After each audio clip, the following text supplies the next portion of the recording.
What's going on, beautiful people? And welcome back to another comic book review video. I'm your majestic sayer of words, SuperCliff, and if you guys are new to this channel, then do me a solid by smashing that like and subscribe button, and also hit that notification bell so that you'll never miss out on an upload and that you'll always be kept up to date with your favorite top tier comics happening in the comic book world. And today, folks, we are covering the beginning of a new saga for everyone's favorite friendly neighborhood Spider-Man, with the Beyond Saga and the Amazing Spider-Man, issue number 75, written by Zeb Wells, with the art by Patrick Gleason. Now, Spider-Man has been through a lot. Peter had to deal with Kraven, starting a new grand hunt, the Chameleon with trying to assassinate Dr. Doom, thus kickstarting a conspiracy, supervillains coming back from the dead, and multiple teams of them, along with a reformed Sinister Six, along with everything involving Kindred.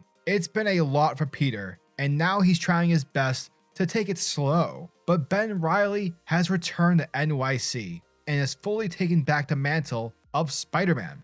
But what does this mean for Peter Parker? Thus, without further ado, let's get this show on the road. Alrighty folks, so our story picks up with Peter Parker dreaming of a memory, recalling back at the age of 6, when he had stolen a piece of gum, and because so, we see Aunt May sternly taking him back to the store to apologize. Eventually, the memory leads him to Uncle Ben, where he begins to talk to Peter about his actions, how he needs to act, as he would be judging himself later on in the mirror. But as Uncle Ben finishes his commentary, he turns around to face Peter as a faceless void, with little tiny spiders crawling all over the place, thus forcing Peter to wake up from this insane nightmare, where we find Peter still traumatized by Harry's death in the previous Spider-Man arc. Now, after doing his morning routine, Peter hears Randy coming up from the hallway, and with not wanting to talk to Randy about his problems, Peter escapes through the window, as he's willing to put their conversation off till later. And once he goes up the roof to dress up as Spider-Man, Peter eventually finds himself some peace, and alas, he's ready to swing off. However, another Spider-Man races by, thus Peter's in pursuit to find out who this person is. However, he is sadly tied up for an hour due to the other Spider-Man's web gadgets. Womp womp. The next morning, Peter is late for his group project and is replaced due to his repeated tardiness.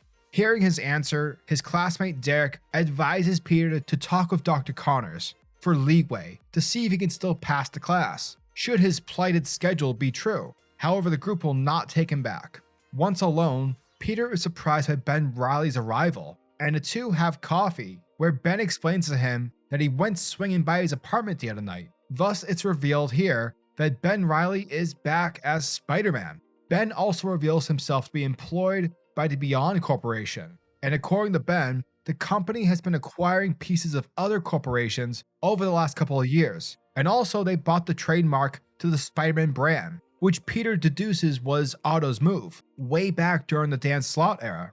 Ben explains his employment as Beyond Spider-Man has been the precise healing that he has needed after his last resurrection, but given that there's legal ownership to the Spider-Man name, Ben asks Peter to sit out for a bit. But it's completely obvious here, where Peter's like, no, like, dude, I'm Spider-Man, that's it. No ifs, ands, or buts. Now, given Beyond's, their plan and wanting to play the hero game and investing millions of dollars into the Spider-Man name, Ben chose to be a part of it so that the mask would still be held by someone understanding the concept of being Spider-Man. And though Peter is annoyed by this change, Ben returns back to his apartment at Beyond Tower and is greeted by Janine, where she seemingly is happy with their new lifestyle. As Ben starts to mention his talk with Peter, Marcus arrives from the Beyond Corporation and stops him, as the company needs legally plausible deniability of knowing any past users of the Spider-Man name. Given new intel, Marcus directs Ben to Chalmers and RAD to get his suit fitted with radiation shielding before heading out. At Mary Jane's apartment, she learns about Ben Reilly being back in town and is concerned given his arrivals have always signaled something bad is about to happen. But before Peter can continue, Kai from his group project texts him of an explosion that's happening at ESU, and thus Peter Parker suits up as Spider-Man to go off and to help people. But before he leaves, Mary Jane tells him that he needs to take at least 5 minutes to simply process what has been happening to him. Now, Peter, he agrees, but not right now, because right now, he's off to save people, off to save them as Spider-Man. Shortly after, he arrives at ESU to find the supervillain group known as the UFOs searching for something. Unfortunately, he finds that the joke he chose was already made, as Ben made it earlier, having arrived sooner given his resources. Now, upset at overstaying their timetable, Ironclad attacks, but is repelled by Ben's more advanced suit, causing the UFOs to further lose teamwork and Vector to give a command to Vapor and X-Ray, where they soon cause a radiovolatile explosion to kill the Spider-Man. Now, Ben was able to still stand in one place since he was given prep time, but he finds that Peter wasn't, as he wore his regular Spider-Man costume. Thus, he is vulnerable to the radiation that the UFO villains cause, thereby making Peter Parker from the fallout in critical condition. The UFOs then flee from the scene, while Peter suffers from the fallout, leaving Ben to stay behind with him until help arrives, but unfortunately Peter passes out from the radiation sickness. And that, folks, was the end of issue number 75 of The Amazing Spider-Man. Now, The Amazing Spider-Man is approaching issue 900 with its legacy numbering, which is enough to educate even the least informed passerby that delivering a new take on Spider-Man is no easy task. However, that's exactly what the new Beyond boards set out to do. Their debut delivers a comfortable tone for fans of comics and movies alike, while introducing a new wrinkle to Peter Parker's already complicated life in one of the best looking Spidey magazines published this year. The Amazing Spider-Man issue number 75 is a remarkable, effective starting point for those curious to try the web slingers periodically. Rather than ignoring 6 decades of lore, it's addressing only the immediately relevant points, and it provides so sufficiently, given the appropriate need-to-know context in the book's dialogue. Given how the weight of the continuity hung around the series' neck like a noose for the past, several years, it's noteworthy how Wells and his collaborators make the most of this fresh start. It also leads with several sequences that will lead comfortably to those familiar with Spider-Man from outside the whole, MCU movie media.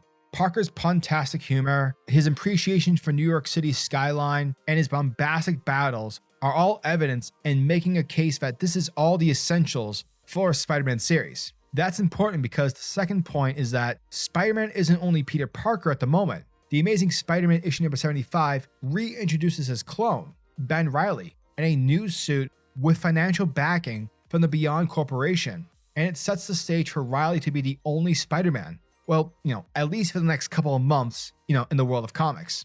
And this isn't just an issue for an introduction like this, because Wells and Gleason develop parallel narratives for the pair that accentuate their similarities, even mirroring outside focal points within their lives. Doubling the Spider-Man on the page pays great homage with their shared adventures. Now, while this makes the issue an easy pickup for returning or new readers, it's familiar terrain without much added for those already invested. And with Nick Spencer's Amazing Spider-Man issue number 74, and how he did his best with sweeping the decks of all the continuity crap completely off board and preparing this issue for a fresh new start for new readers, it verifies that this creative team can deliver the humor and the city, and that they grasp the essentials of pacing and subplots in superhero comics. It's all important stuff, and it's a clear signal that the series is in the hands of polished writers. However, what is likely to attract some passionate fan letters is Gleason's presentation of The Amazing Spider-Man, delivering the best-looking issue of this flagship series so far in 2021. With colorist Marcio Menzi, Gleason showcases a diverse storytelling skill set, several splashes aiming for the wow factor, including a touch of horror, somber reflection, and of course multiple action shots with one perfectly executed web swing and spread.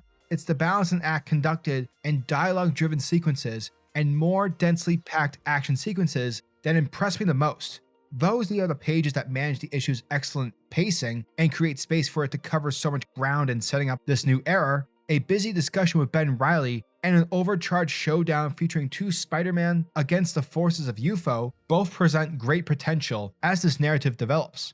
Menzi provides a unique touch to Gleason's artwork, adding additional depth to his already expressive characters.